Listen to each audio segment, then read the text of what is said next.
25th, 2016. Okay, so we'll start with the homage to the Buddha 3 times.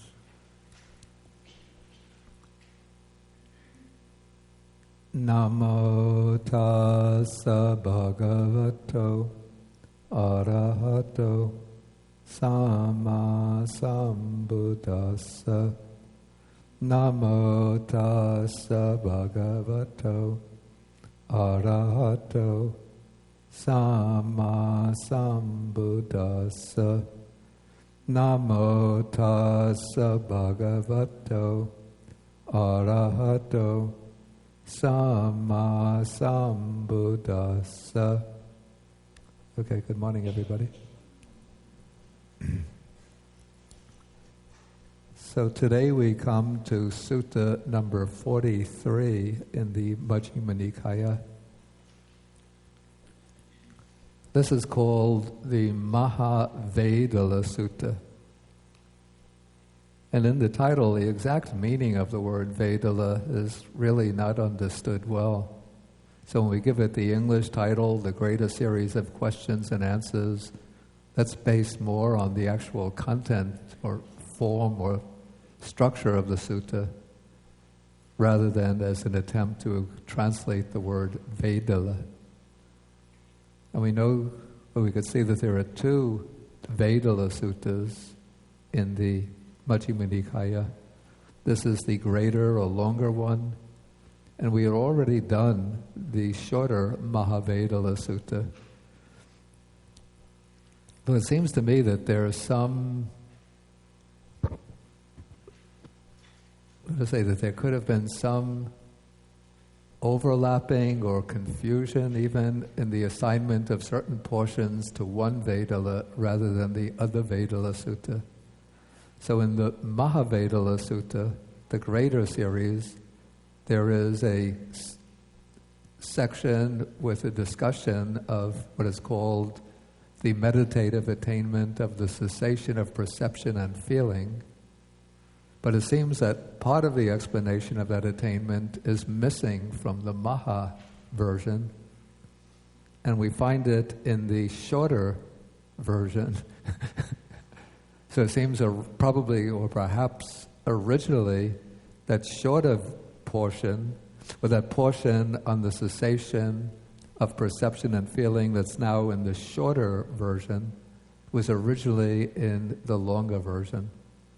Or maybe all of it was in the shorter version, but that would have made the shorter version bigger than the than the longer version. So their names would have had to be changed. Anyway, when we come to that section in the Mahāvedalla Sutta, we'll probably also have to refer back to the shorter Vedala Sutta, which we had discussed maybe 2 or 3 years ago. So unless everybody's memory, recollection of that sutta is very clear, it would be useful to go back and look at it. But we won't get to that this week.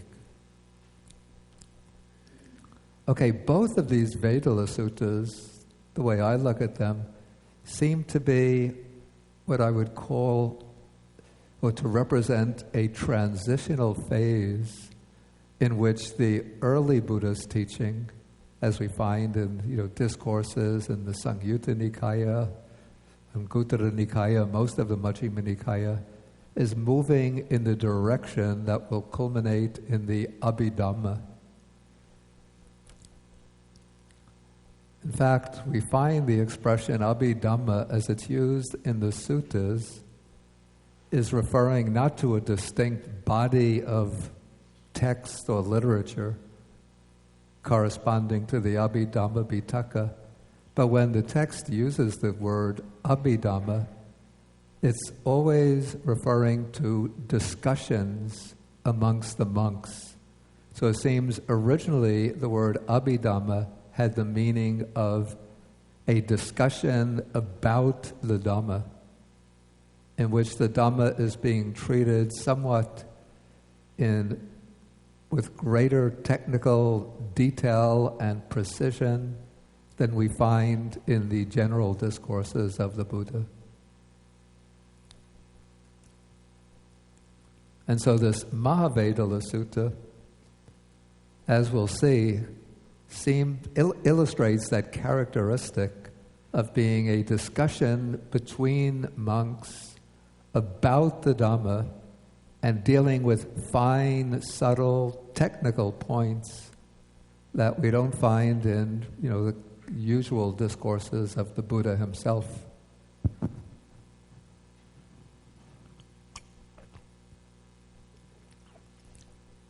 And so this discourse takes place as a discussion between the Venerable Sāriputta and the Venerable Mahākotthita. The Venerable Sāriputta, of course, is known as the chief disciple of the Buddha and the disciple whose specialization was panya, or wisdom. And historically, through many traditions of early Buddhism, Sāriputta is connected with the foundations of the Abhidhamma. So we can't believe that the Abhidhamma texts that we have now were actually written or composed by Sāriputta, but it's quite possible that Sāriputta started this tradition of taking the statements of the Buddha and then explaining them in this very detailed, analytical manner. And then as Sāriputta's own pupils learned the method of rigorous analysis from Sāriputta, they would have started to apply that method to a larger and larger body of material until these discussions amongst them eventually crystallized in the formation of texts that came to be called Abhidharma texts. And the other monk involved in this discussion is named Mahākotthita, and often we find Mahākotthita engaged in discussions with Sāriputta, usually on subtle points of Dharma. And the Buddha declared Mahākotthita to be the foremost disciple in regard to a certain branch of learning that is called the analytical knowledges. In Pali, the word is patisambhidda.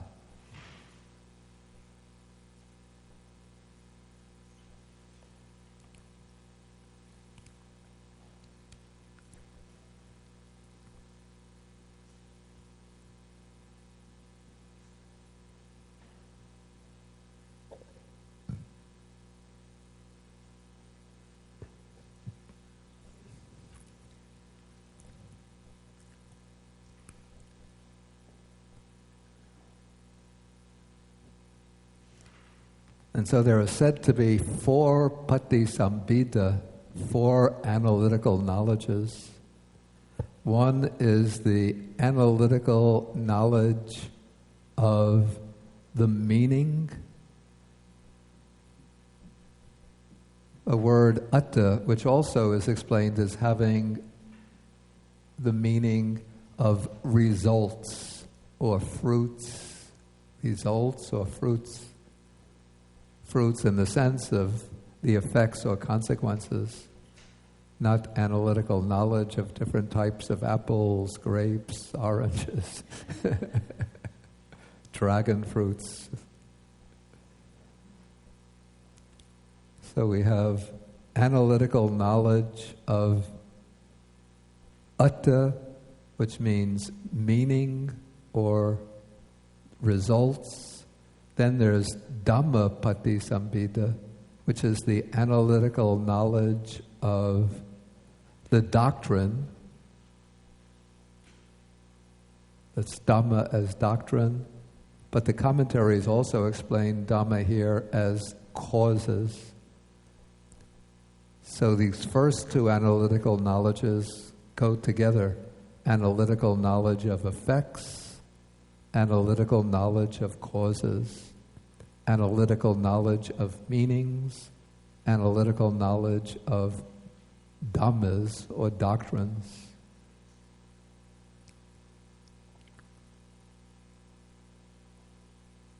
Okay, then the third analytical knowledge is analytical knowledge of terminology.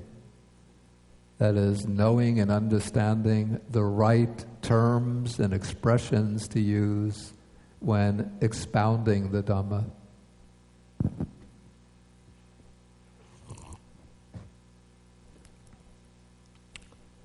And then the fourth analytical knowledge is the analytical knowledge. It's hard to find the suitable English word to represent this, to translate this. The word is patibhana.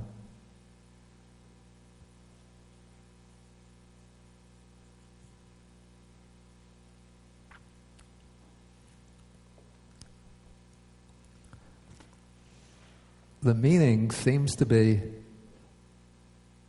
well, I've been using the rendering for this ingenuity. And the way it's explained, it is the ability to use the three former types of knowledge: the knowledge of meanings, the knowledge of doctrines, the knowledge of terminology, to be able to utilize those three in order to expound and explain the Dhamma.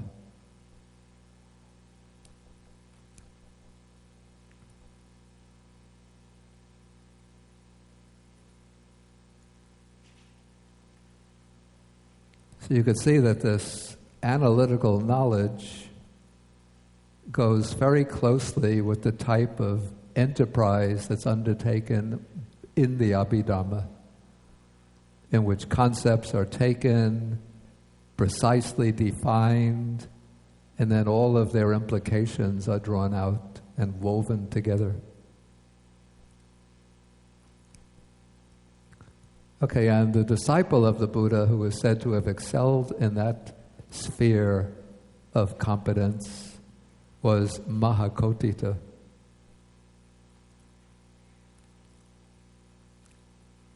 And it's these two monks that participate in the discussion that makes up the Mahāvedalla Sutta. Okay, so let us now go to the sutta itself.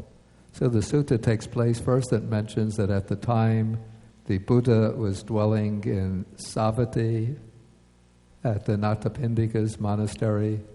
Okay, so then one evening the Venerable Mahākotita came out from his meditation and went to the Venerable Sāriputta, and they exchanged greetings. And then he sat down, and then he spoke to the Venerable Sāriputta. And he asked a question, but we have to understand when Mahākotita is asking questions to Venerable Sāriputta, it's not that he doesn't know the answers himself, but he's asking these questions in order to draw out answers from somebody who is like a master of the doctrine like Sāriputta, probably to find out simply how Sāriputta would answer these questions, and perhaps also with the idea that this discourse will be remembered and then transmitted to his own disciples so they could learn the explanations given by Sāriputta.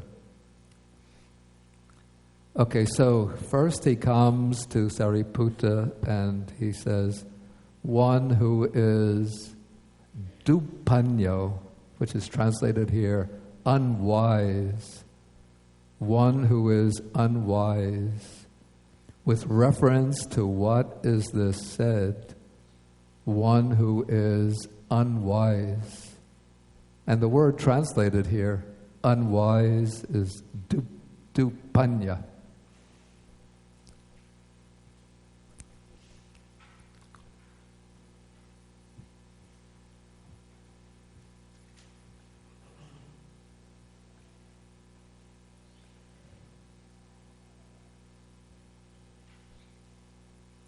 Yeah, the word panya is the adjective form based on panya, which means wisdom.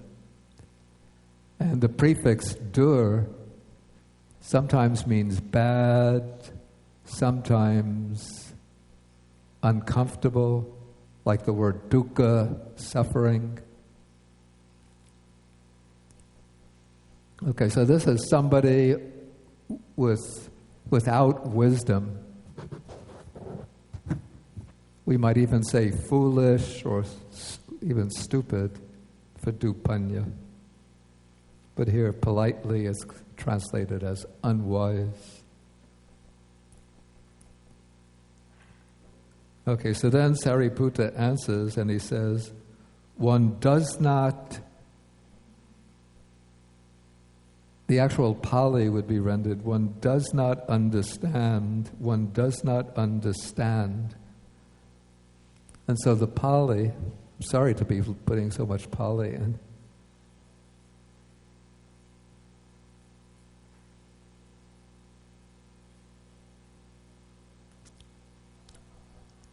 You see, we come to a certain problem in translation.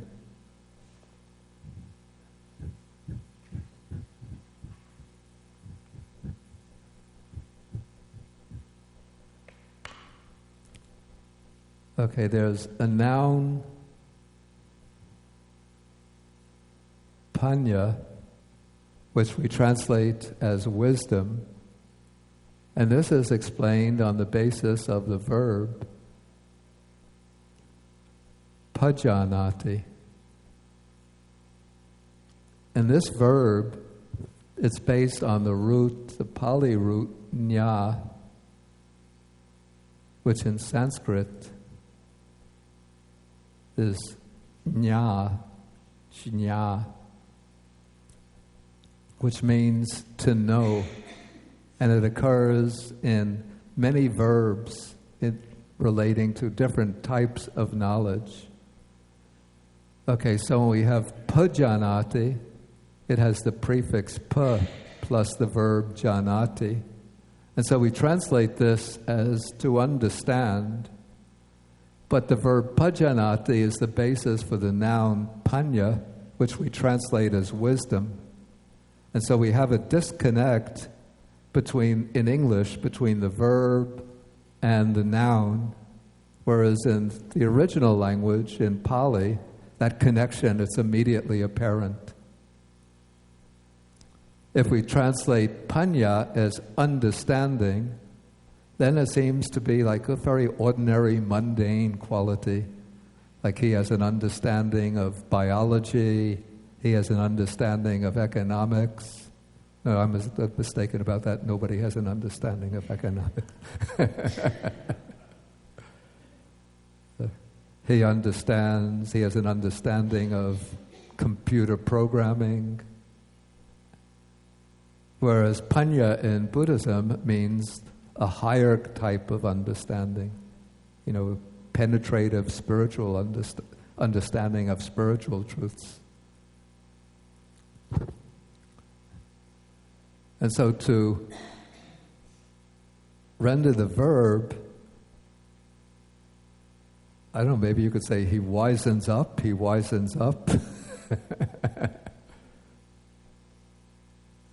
To wisen, but that sounds a little strange. We don't speak that way often. So that's why in translation, I don't remember whether it was Venerable Nyanamoli or myself. I think it was that I did this myself. We put the adverb wisely in front of understand to make the connection with panya, wisdom. So in this case, it's the negation. One does not wisely understand. One does not wisely understand. That is why it is said, one who is unwise. And what doesn't one wisely understand? One does not wisely understand. This is suffering. This is the origin of suffering. This is the cessation of suffering. This is the way leading to the cessation of suffering. Okay, so we start off with the negative side, with the absence of panya. the absence of wise understanding or wisdom. Okay, now, next we come to the positive side, where we're dealing with the question of who is wise and how is one wise. And so here the question, Mahākotita brings up the question. First he says, one who is wise, one who is wise. So here the adjective is panyava.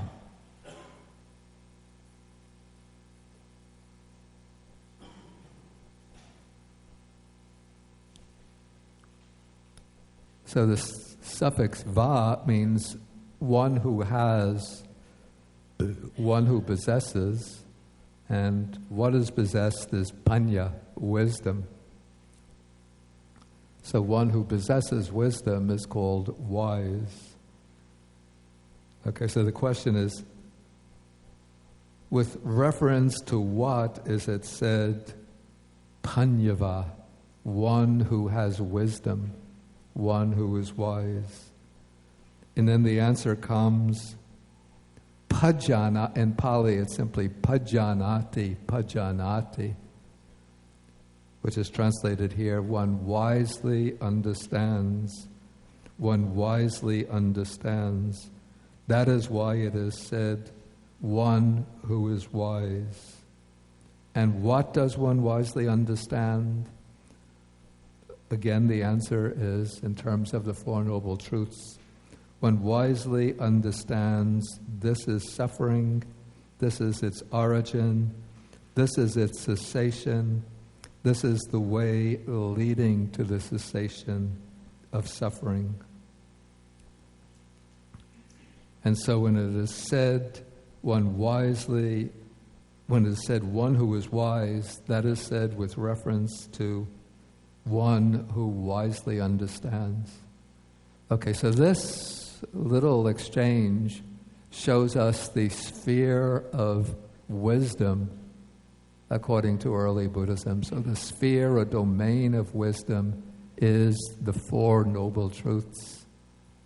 And according to the commentary, sometimes, as I've said before, I don't completely go along with the commentaries. So the commentary here says that one who possesses wisdom in this sense is one starting from the person on the stage of the path of stream entry up to the stage of, I think it's one on the path to arahatship.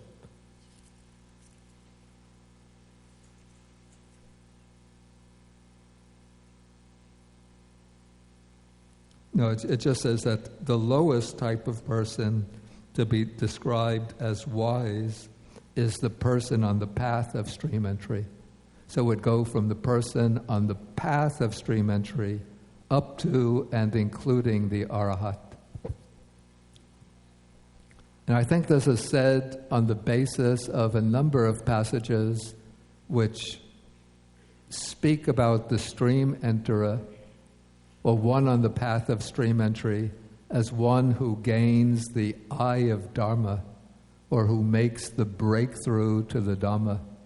And what one sees when one gains the eye of Dhamma, what one penetrates to or breaks through to, is the understanding of the Four Noble Truths.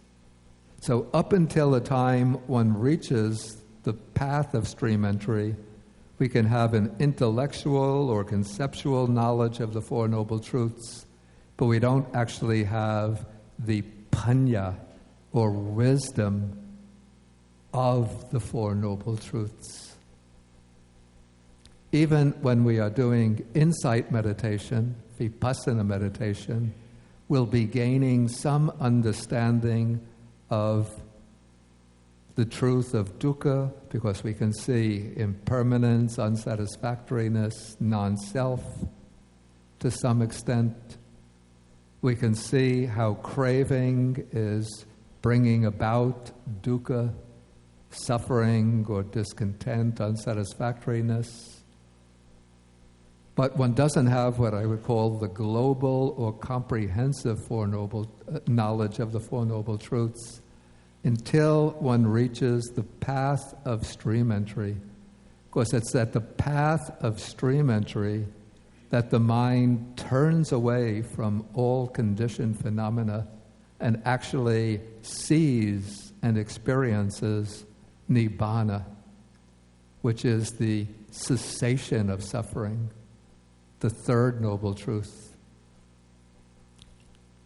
And it's when one sees the actual cessation of suffering that one can then look back at all conditioned phenomena, everything included in the five aggregates, and understand all this is really dukkha, bound up with suffering and unsatisfactoriness.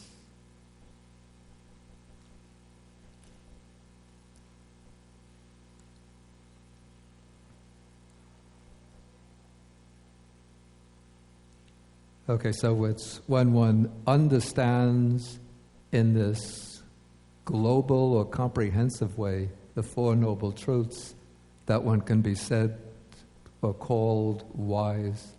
That's according to the commentarial explanation. But I think, as I said, sometimes the commentary is being too restrictive, and maybe we could say one who even has a conceptual, a correct and accurate conceptual knowledge of the Four Noble Truths that can be called wise in a broad sense.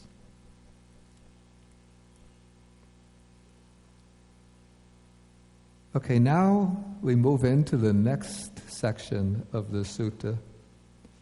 And here the question is brought up, but first it said, consciousness, consciousness, it is said, friend, with reference to what is consciousness said. Okay, now when we look at this in English translation,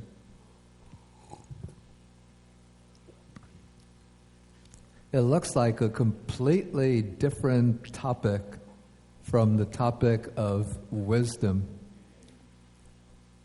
But if one knows, if one is reading in Pali, or even if one knows Pali terminology, we can see that the relationship between these two sections is actually fairly close, because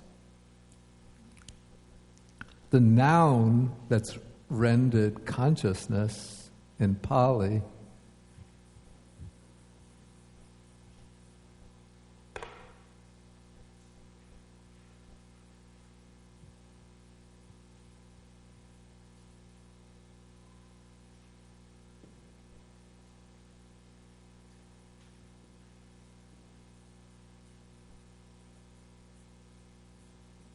and the verb on which consciousness, vijnana, is based is vijjanati. So you could see between panya and vijnana, they're both formed on the basis of the same verbal root, the snya or jñā, and the verbs look very close. The difference is simply pujjanati, which is one understands the basis for panya, wisdom. And here the verb is vijjanati. We could say one cognizes, and that's the basis for wisdom, for vijnana, rendered consciousness.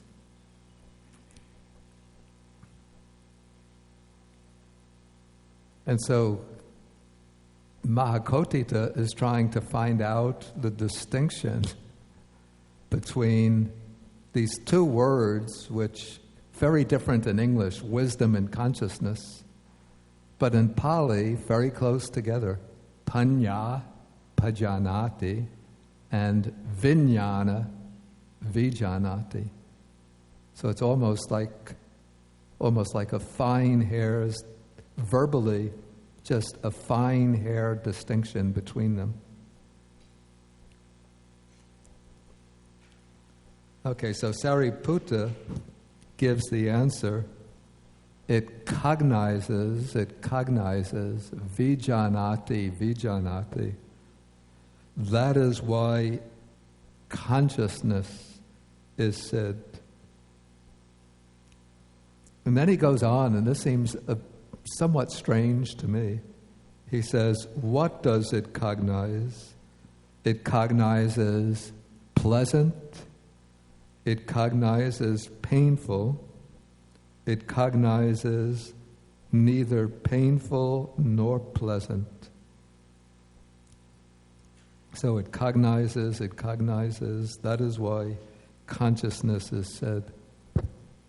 I find this a little bit puzzling and perplexing, because it would seem that if you're going to say, what does consciousness cognize, to answer just in terms of feeling seems very limited. And I checked on my friend Venerable Analayo. He has this very big book called The Comparative Study between the suttas of the Majjhima Nikaya and their counterparts or parallels from other early Buddhist traditions. And so he did a comparison between this sutta and the Chinese translation, Majjhima Agama version of the sutta. And in the Majjhima Agama version of the sutta, it says, what does consciousness cognize? Then it gives the 6 sense objects, which makes better sense to me, that it cognizes visible forms, sounds, odors, flavors, tactile objects, and mental objects. Because in many other suttas, when the question is raised, what is consciousness? Then the answer is given that there are these 6 types of consciousness: eye consciousness, ear, nose, tongue, body, mind consciousness. So we have 6 types of consciousness. Each type of consciousness has its own distinctive object. And so the answer, what does it cognize, of what is consciousness conscious? The reasonable answer seems to be that the 6 types of sense objects.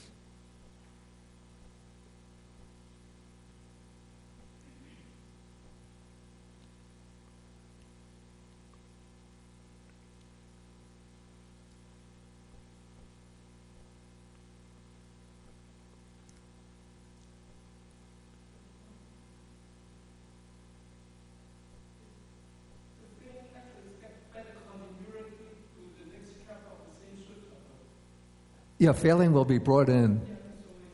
Yeah. Okay, maybe so.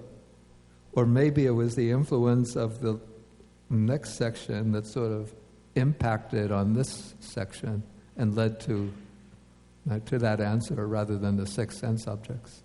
Anyway, let us continue. Okay, now we get into a rather subtle part of the discussion, really sort of moving very much in the direction of Abhidhamma. Okay, so here we have the question is raised: wisdom and consciousness, friend, are these states conjoined, that's joined together, associated, or disjoined, utterly separate? And is it possible to separate each of these states from the other in order to describe the difference between them?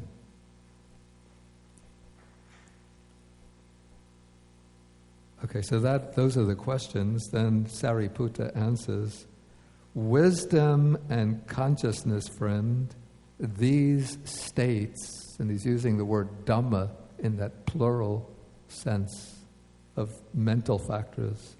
Wisdom and consciousness, friend, these states are conjoined, not disjoined, and it is impossible to separate each of these states from the other in order to describe the difference between them. Okay, this doesn't mean that there is no difference between them.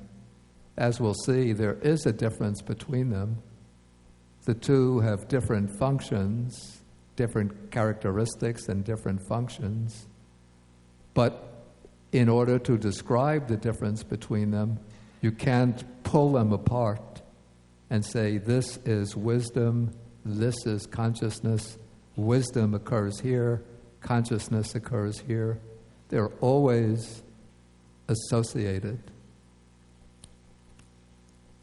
And there's a later Pali work called the Milinda Panha, the questions of the King Milinda, in which it's an imaginary dialogue between a Greek king, or king of Greek descent, ruling over Bactria, a Gandhara that's now Pakistan, and the Buddhist monk Nagasena, in which the monk Nagasena, he's explaining how the Buddha was able to distinguish different mental factors which are joined together.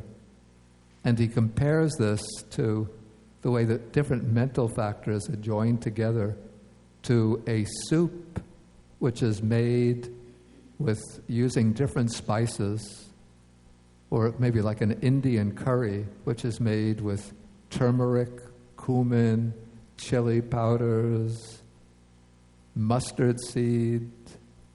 What are some of the other spices? Masala. Is masala a distinct spice?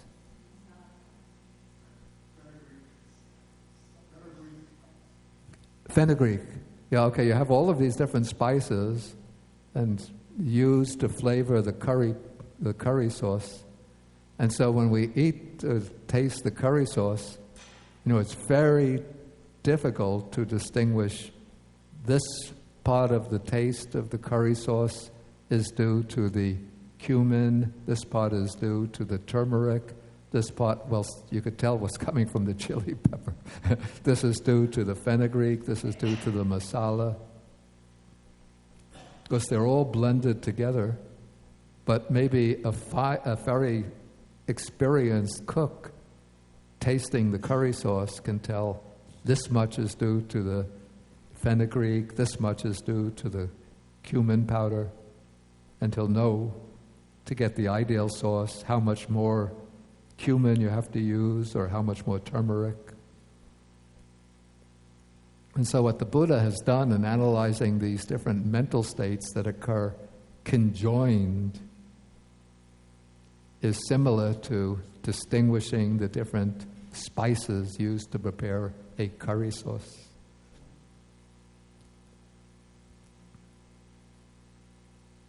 Okay, so Sāriputta says, wisdom and consciousness are conjoined, not disjoined, and it's impossible to separate them in order to describe the difference between them. Then he says, for what one wisely understands, that one cognizes. Whenever there is understanding or wisdom, there's also consciousness present.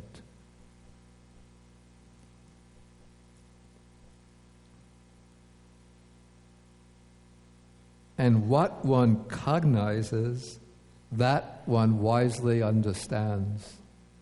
This has to be taken in the sense that when there's an experience of wisdom occurring, then when one is conscious of that, cognizing it, then wisdom is also present. It doesn't mean that whenever one is conscious, then one has wisdom.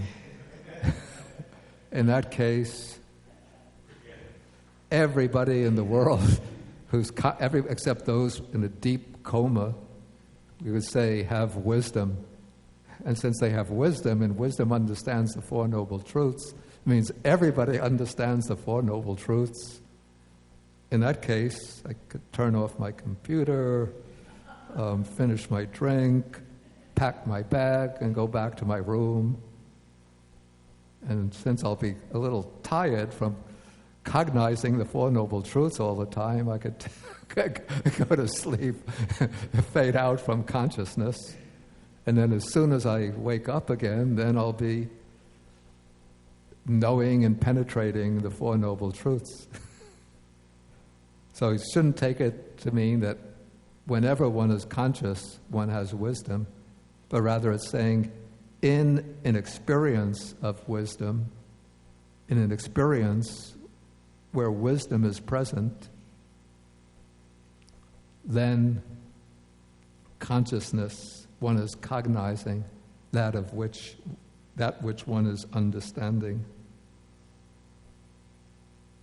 Okay, so then he concludes, that is why these states are conjoined, not disjoined, and it is impossible to separate each of these states from the other in order to describe the difference between them.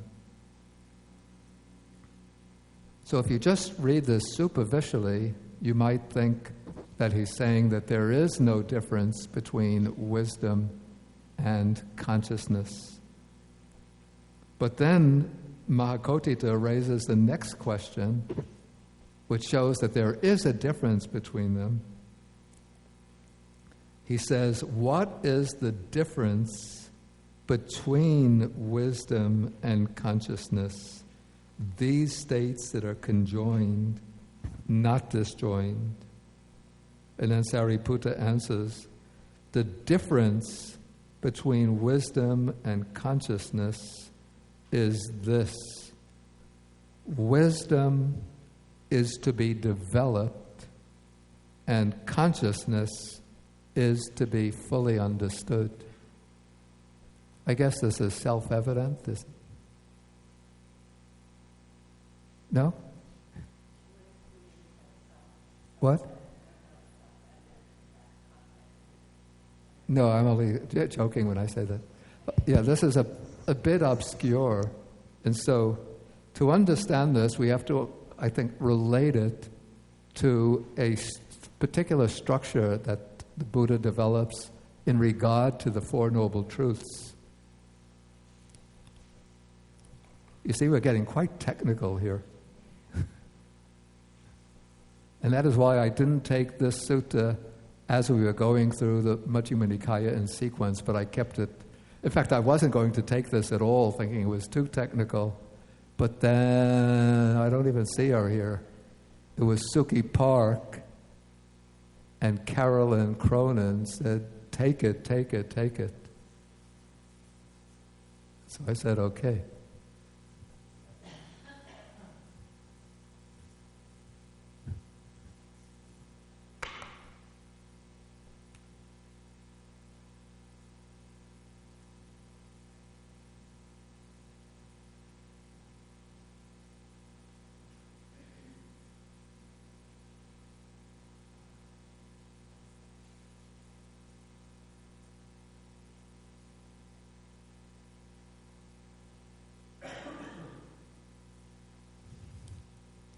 Okay, so regarding these four truths, and we find this even in the first sermon of the Buddha, when he first explained the Four Noble Truths, he didn't just declare or announce the Four Noble Truths, but if you look at the whole discourse, he says with regard to each truth, there is a particular function or task that has to be fulfilled. So regarding dukkha, the task is full understanding, to fully understand it.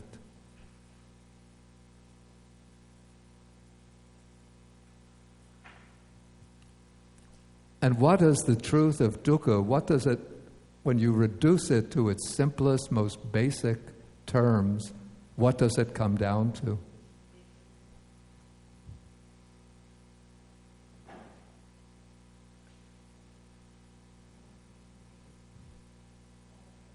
The five aggregates, right.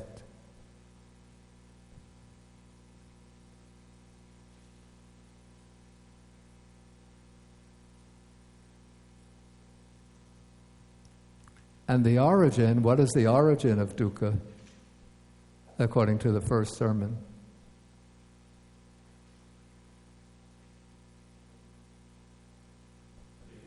Right, it's craving.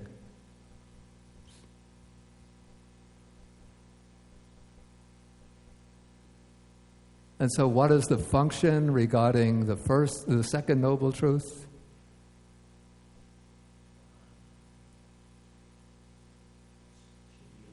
Right, to abandon it.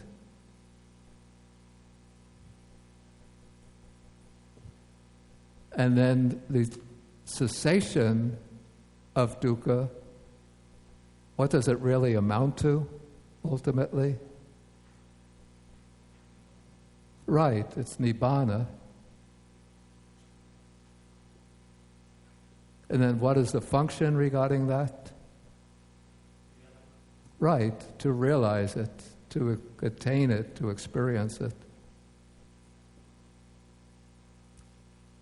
And then the path, of course, is the Noble Eightfold Path.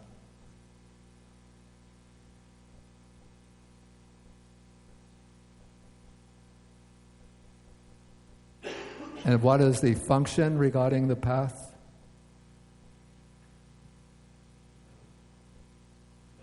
Right, exactly. To develop it.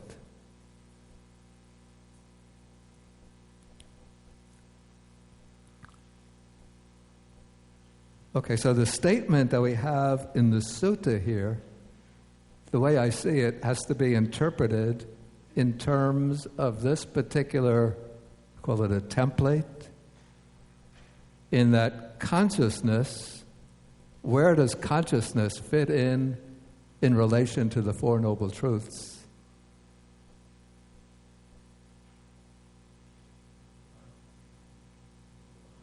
Exactly. It fits in number one because consciousness is one of the five aggregates, the fifth aggregate. And so because the five aggregates should be fully understood, and consciousness is one of the five aggregates, so consciousness should be fully understood.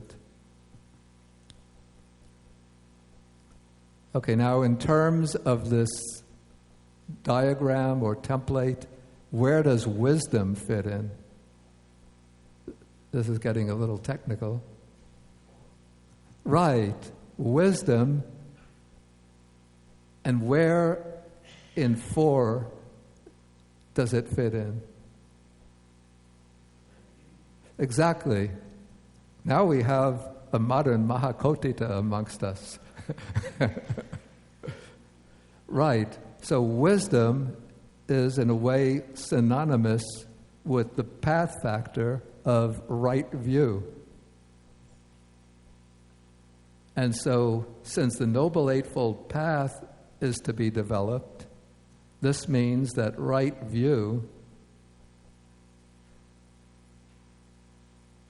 of course, is to be developed, and panya, wisdom,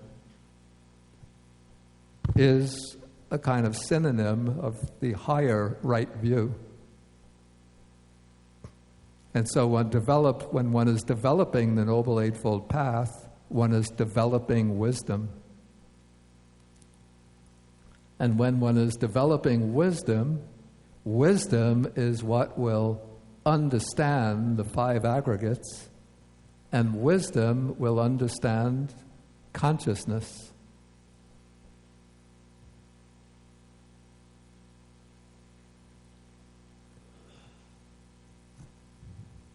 Okay, maybe at this point we'll pause and see if there are any questions. Does anybody feel that their head is exploding because of all of these technical... Okay, somebody had some question?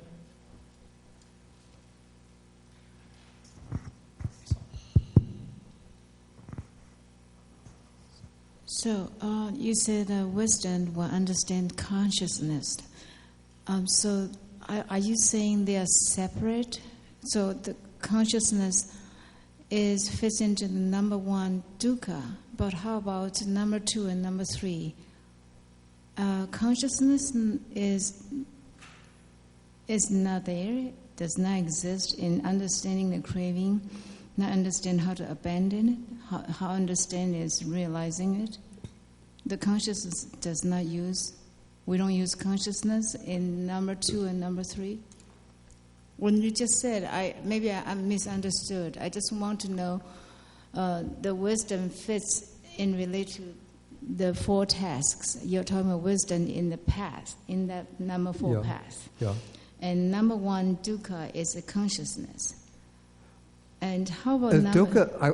I don't say that dukkha is equivalent to consciousness. What I said is that consciousness is one of the 5 aggregates, and the sutta explains dukkha, what we translate suffering, is ultimately the 5 aggregates. And so the 5 aggregates are to be understood, to be fully understood. Yes, and that is, I'm sorry, maybe I just simplifies my question. So in other words, to understand dukkha fully, fully understand the dukkha from 5 aggregates, so that is a consciousness is related to that first function in the fully understand of dukkha. Yeah. My question is consciousness being utilized at number 2, understanding the craving to abandon, whether it's used in this third sensation of realizing nirvana? That's what my question is. Whether is dichotomously separated. I think I understand your question. Wisdom, as the sutta itself says, wisdom and consciousness are always conjoined, so they can't be separated. So when wisdom is being used to understand the first noble truth, consciousness is always present along with that wisdom. When one is abandoning craving, consciousness is present in that act of abandoning craving. When one is realizing nibbana, since it's a conscious experience, consciousness is present. So consciousness is present all through, all the functions regarding the 4 noble truths.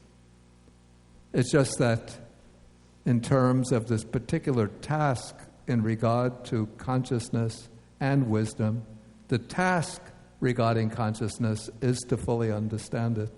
The task regarding wisdom is to develop it. Does that make it clear? Another favor. The last sentence, when you said, in the sutra it says, wisdom is to be developed, consciousness is to be fully understood. Do you think it's possible for you to give us the 4 sentences in Pali? Sorry. I didn't actually bring the Pali text with me. Let me just see if I could reconstruct it. Let me look. Maybe I had it in the note.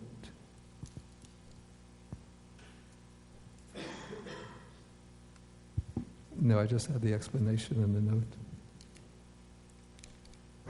Bhante, you don't need to give it to us right away. I just want to know the words being used, Pali words being used when you said developed and understood. Oh, that's easy to do.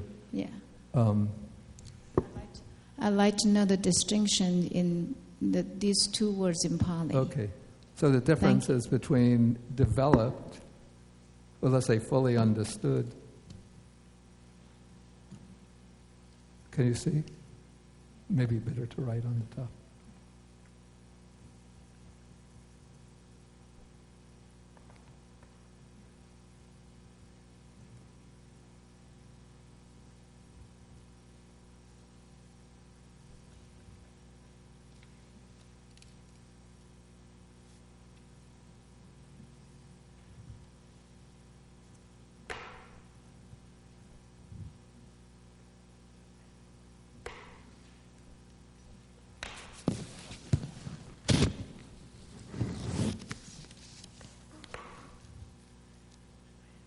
And developed is bhavettabha.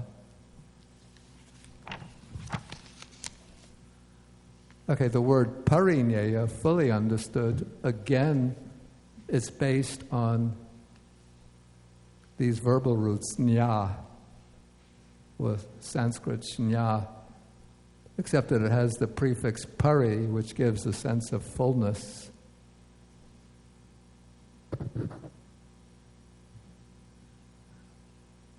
In fact, full understanding, you can see this more clearly, is parinya. Just as panya is the same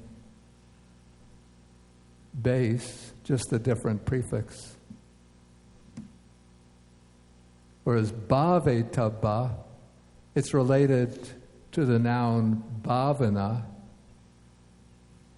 Bhavana is what sometimes we call it meditation. So we say vipassana bhavana is insight meditation. But bhavana actually means development or cultivation. It's based on the verb bhaveti,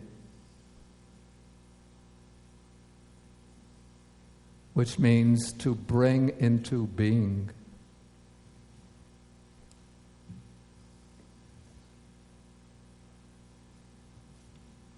So wisdom is something that we have to literally bring into being. And then once it comes into being, then we have to cultivate it further until it becomes parinya, full understanding. You see, there's so many like connections between words in the Pali text that are clear in the original language, but when you read translation, those connections are cut because the English language, it's hard to match. Yeah, it's hard to match word for word in the same way.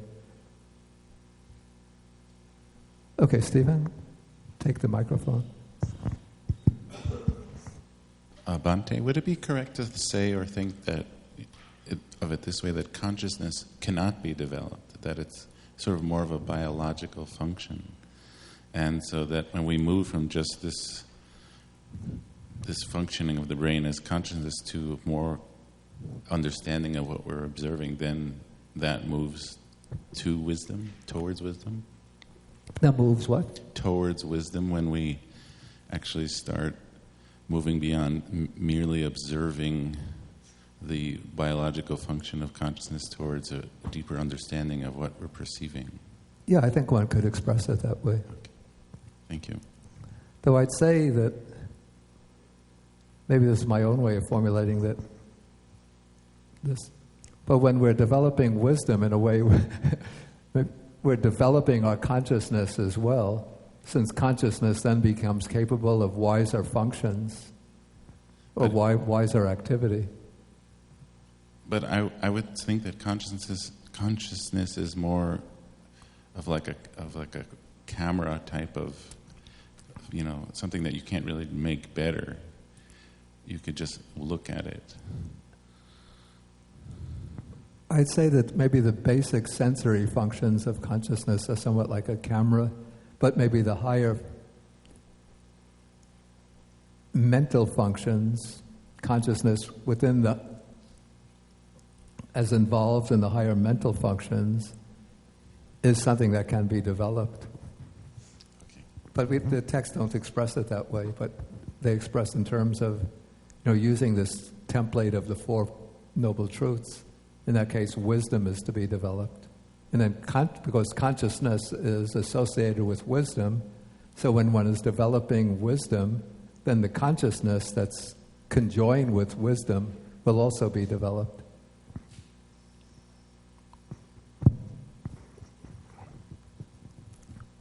Okay, shall we move on then?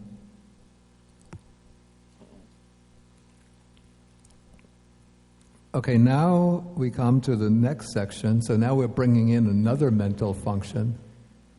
This is feeling, Vedana, in Pali, Vedana. Okay, so now the question is raised, the topic is brought up. Feeling is said, friend, with reference to what is feeling said. Okay, so then the answer is given, again in terms of a verb. Here we put in the pronoun, it feels, but in Pali it's simply vedeti. Just the verb is used. It's hard to express it without putting in a pronoun. So it's a little bit like when we say, it's raining. But what is the it that is raining? It's just the rain is falling. So this is feeling is occurring, and we say it feels. That is why feeling is said. Then what does it feel? So it feels pleasure, it feels pain, it feels neither pain nor pleasure.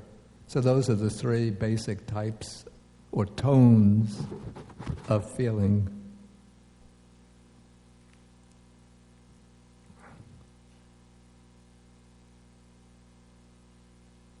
Okay, then we come to the next section.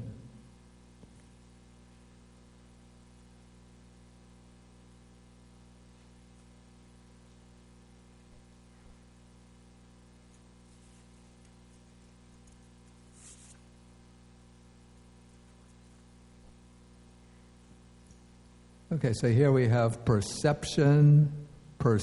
Now the next topic is perception. And so the question is brought up, with reference to what is this word perception used? Okay, then the answer is given, it perceives, or simply in Pali it's sanjanati,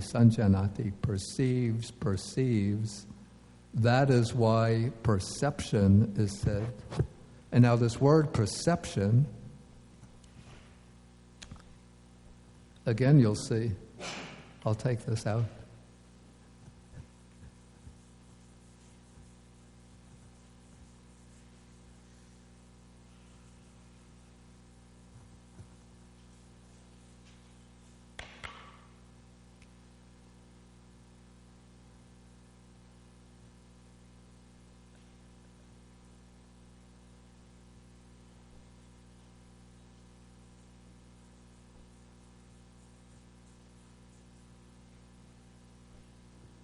You can see that the noun, sanya, is also based on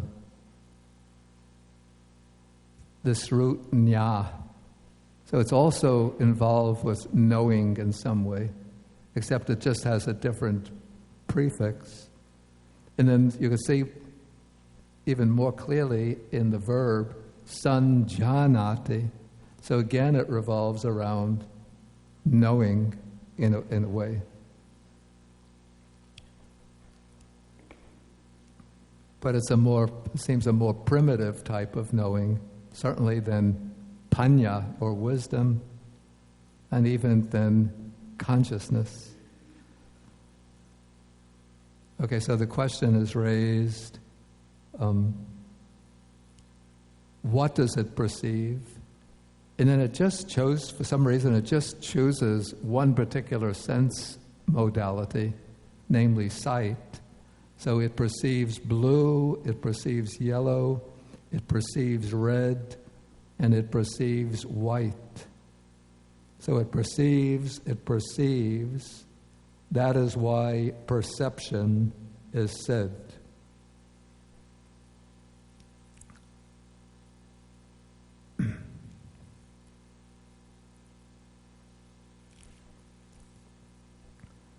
Okay, so if you just look at the answer and take it very literally, you think perception is always involved with sight. But in fact, perception takes the objects of all of the six senses. So one perceives visible forms, one perceives sounds, perceives odors, flavors, tastes, tactile sensations. And now the question might be raised, it's not actually raised in the sutta, but I would raise it, and it often comes up in discussions. What is the difference between consciousness, vijnana, and perception, sanya? Because they seem very, very close. they're closely associated, and their functions seem very close together. And I don't find a clear answer in the suttas themselves, but this is the way I answer that question to myself. Okay, usually, excuse me.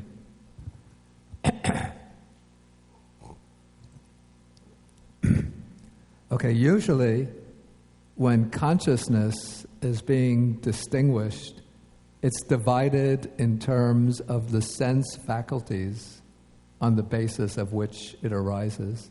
Eye consciousness, ear consciousness, nose consciousness, tongue consciousness, body consciousness, mind consciousness. Whereas when perception is being analyzed or distinguished, it's distinguished in terms of the object, perception of forms, perception of sounds, and so on. So in my way of thinking, I explain the difference in this way, that consciousness is, maybe you can call it the bare awareness or the light of awareness that arises based on a particular sense faculty and that opens up the entire domain of objects corresponding to that sense faculty. So eye consciousness, it's consciousness arising based on the eye, and it opens up the entire domain of visible forms to my awareness. Ear consciousness arises based on the ear, and it opens up the whole domain of sounds to my awareness. And so for the other sense types of sense consciousness. Perception, on the other hand, has the function of homing in on particular objects within that broad domain in order to label them, designate them, recognize them, pick out their distinguishing marks.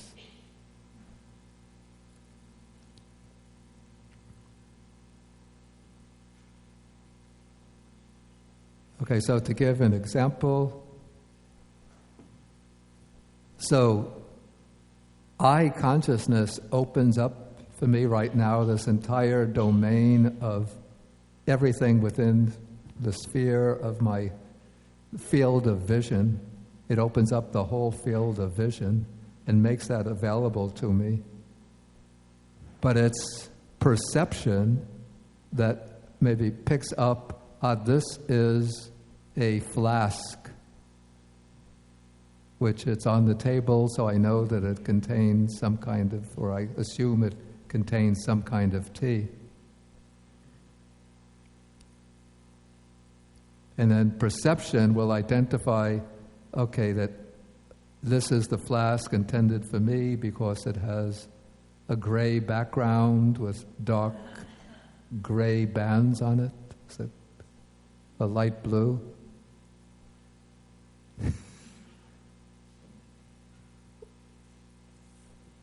Well, with the lighting, it's a little difficult to distinguish whether it's gray or blue.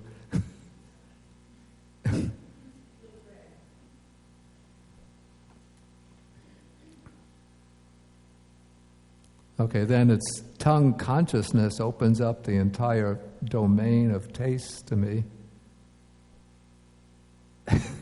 But right now I'm not tasting anything particular, but if I sip this,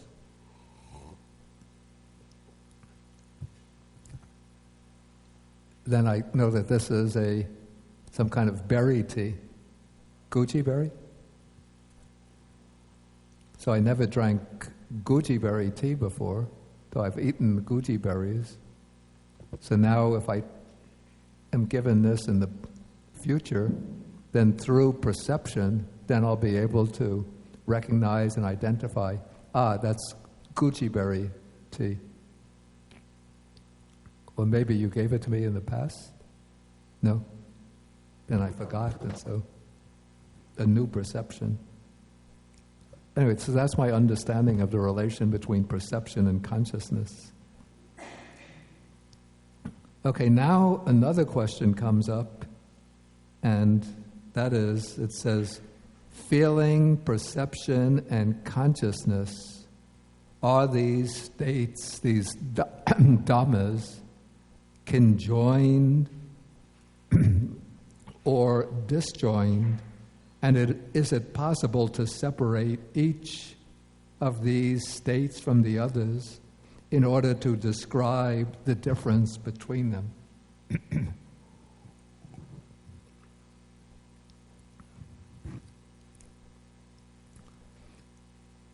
Okay, so now Sāriputta answers and says, he explains, feeling, perception, and consciousness, friend, these states are conjoined, not disjoined, and it is impossible to separate each from the others in order to describe the difference between them.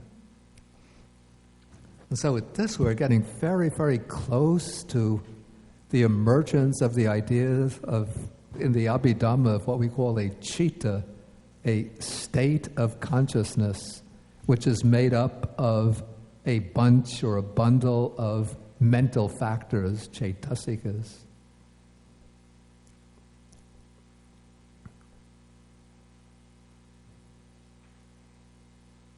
Okay, so then Sāriputta answers and he says, feeling, perception, and consciousness, friend, these states are conjoined, not disjoined, and it is impossible to separate each from the others in order to describe the difference between them. For what one feels, that one perceives, and what one perceives, that one cognizes. That is why these states are conjoined, not disjoined, and it is impossible to separate each from the others in order to describe the difference between them. Okay, so what this is saying is that whenever one feels something, well, let's put it this way. I prefer maybe to start with consciousness. So with consciousness, one cognizes something. So something comes within the sphere or domain of awareness. And then as one cognizes it, as one is aware of it, then one perceives it, which means one identifies it, one designates it, one recognizes it, one labels it in some way. And along with that cognition and along with that perception, there comes some feeling tone. If one is, for example, seeing something agreeable and pleasant, then there will arise a pleasant feeling. If one is seeing something which is disagreeable, something irritating or annoying or threatening, then there'll come a painful feeling. And if one is cognizing something just neutral, not particularly pleasant, not particularly painful, then there'll arise the feeling neither painful nor pleasant.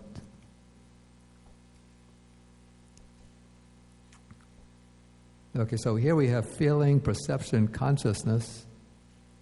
And in the Chinese version, which is translated from a kind of Sanskrit, there's also a little section on intention. The Chinese character is sa, which it renders in Pali chaitana, volition or intention.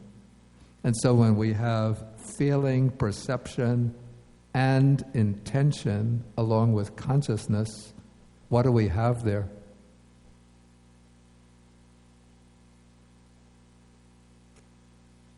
Those four factors, what do they represent?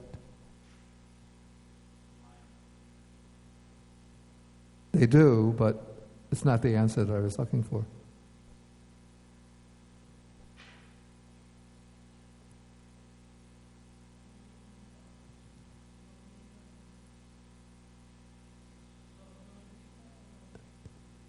Well, we could say Chaitanya represents volitional formations, and now we have perception, feeling, volitional formations, consciousness. What do we have there?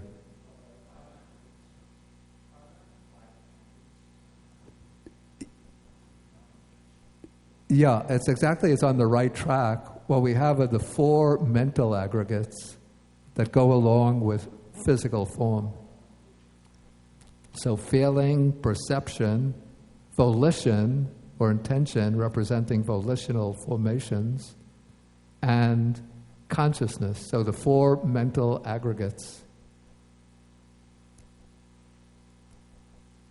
So these four always occur together. So whenever there's consciousness, there is some feeling of the object, a perception of the object, some intention, even a slight one, regarding the object.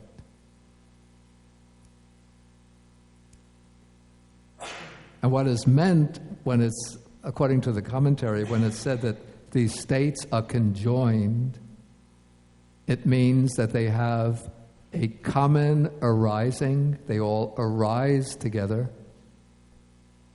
They have a common cessation, they all come to an end together. They all share the same object, and they arise based on the same sense base. And so when I see the flask, okay, it seems to me, if I look at it with the gross kind of awareness, okay, that first I'm perceiving the flask, then if I recognize, this is a flask with Gucci berry tea, and I like it, then a pleasant feeling will arise, and then I'll have a volition or an intention to take the flask and pour out the tea. That's the way it appears, let's say, to our ordinary sort of gross level consciousness. But according to the sort of very precise way of understanding the mind that we find in the Buddhist psychology, on any occasion of consciousness, there is always some feeling, some perception, some volition. So even when I first catch sight of the flask, some feeling will be present. If I'm not clearly aware of it, but just marginally aware of it, then it'll be a neutral feeling. There'll be some intention regarding the flask, even if it's just the intention of not doing anything about it.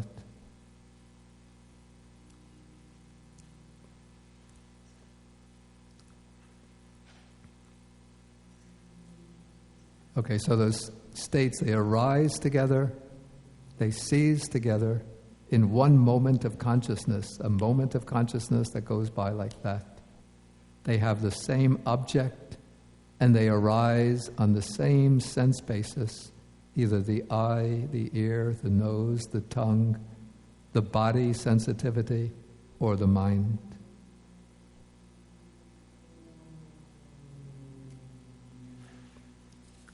Okay, maybe I'll ask whether there's any questions.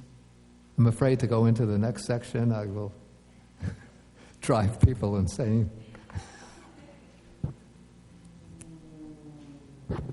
Okay, young man in the back. Make sure it's on.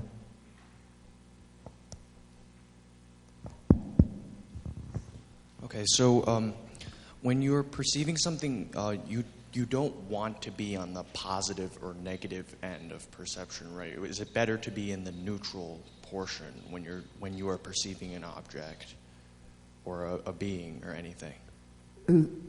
Say again, I didn't quite catch it. Is it better to be neutral when you are perceiving objects as opposed to a positive or a negative aspect of something in order to avoid suffering or desire? I'd say that this depends very much on the particular situation, that there's no simple answer to that. Sometimes people think that the ideal of Buddhism is just to be neutral under all conditions, not reactive either towards the pleasant or to the painful. But what I would say is that this maybe is an oversimplification and misrepresentation, since the ideal would be to move towards those things that enable wholesome mental qualities to arise and that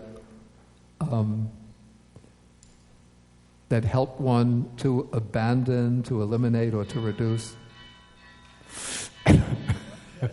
unwholesome mental qualities.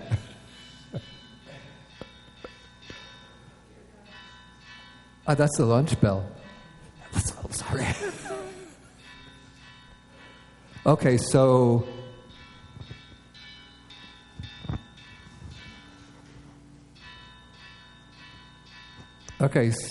suppose like I hear an announcement that there's going to be a Dhamma talk given in such and such a place, or a meditation course, something, and I'm completely neutral towards it, then I don't go to to hear the Dhamma talk or to the meditation course. So I'm not taking advantage of that opportunity to cultivate the mind. If I'm being attacked by we don't have elephants here. We don't have tigers here. What do we have? A bear. Okay, here we have a bear or a poisonous snake. If I don't move or get out of the way and think, just be neutral.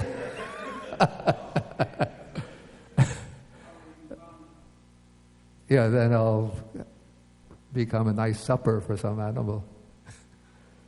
Well, I don't think bears will eat a human being. They'll just batter them. So you have to, assess the situation.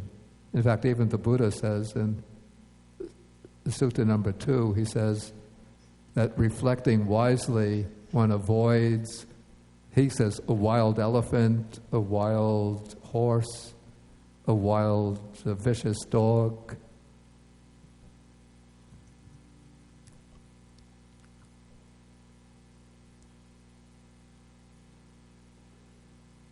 Okay, maybe we'll leave other questions since time is going by. We'll do the sharing of the merits now, and then we'll come back, say 12:15. We can have a discussion, our own question and answer session. And next week we won't have a class because we have the annual summer camp here.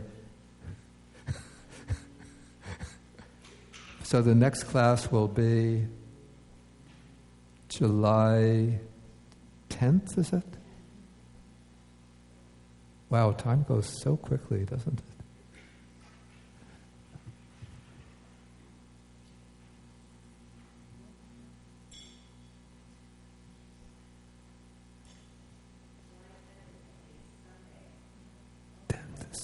That's right, July 9th. 10th, 17th, 24th, 23rd, 16th. Right, July 9th. Okay, so let us do the sharing of the merits. So we share the merits with the devas, the nagas or dragon spirits, the bhutas, the fair spirits, and with all beings. Akasata chabumata deva naga mahitika punyantang anumoditva chirang rakantu sasanang Akasata Chabhumata Deva Naga Mahidika Punyantang Anumoditva Chirang Rakantu Desanang Akasata Chabhumata Deva Naga Mahidika Punyantang Anumoditva Chirang Rakantu Mang Parang Etavatacham Hehi Sampadang Punya Sampadang Sabbe Devanumodantu Sabba Sampati Siddhya Etavatacham Hehi Sampadang Punya Sampadang Sabbe Bhutanumodantu Sabba Sampati Siddhya Etavatacham Hehi Sampadang Punya Sampadang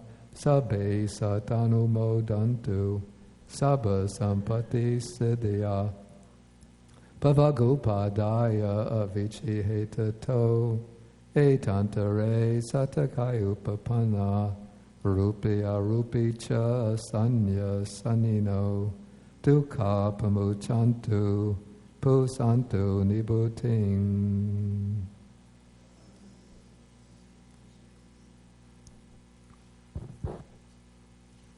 Okay, so we stand and we do 3 half bows.